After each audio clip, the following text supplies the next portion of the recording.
আচ্ছা, এখন বাজে 9:48। আমরা এখন অলরেডি ঘুমিয়ে পড়েছি, ঘরপর অন্ধকার দেখতেই পাচ্ছ, এসি চলছে এখানে, শুধু শুয়ে পড়েছি। হ্যাঁ, যাই হোক, তো এনার হচ্ছে খেয়ে দেয়ে কাজ নেই কোনো, ঠিক আছে, মানে জাস্ট আমাকে খেপানোর জন্য আমার একটা ফালতু ছবি তুলে রেখেছে প্রথমত। দ্বিতীয়ত হচ্ছে খেয়ে দেয়ে কাজ নেই, এটা ব্যাক করো।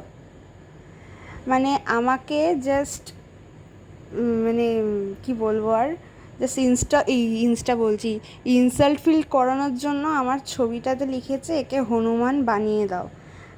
আর দেখো এটা কি বানিয়েছে, আমাকে হনুমানের জায়গায় আমাকে বজরংবলী বানিয়ে দিয়েছে। এই ছেলেটা এই ছেলেটা আমাকে বজরংবলী বানিয়ে দিয়েছে হনুমানের জায়গায়। হনুমানও বানায়নি, জানে চ্যাট জিপিটি এতটাও আমাকে অপমান করতে চান, আমাকে ভগবান বানিয়ে দিয়েছে। ভাবো কেমন লাগছে দেখতে একবার, ছি।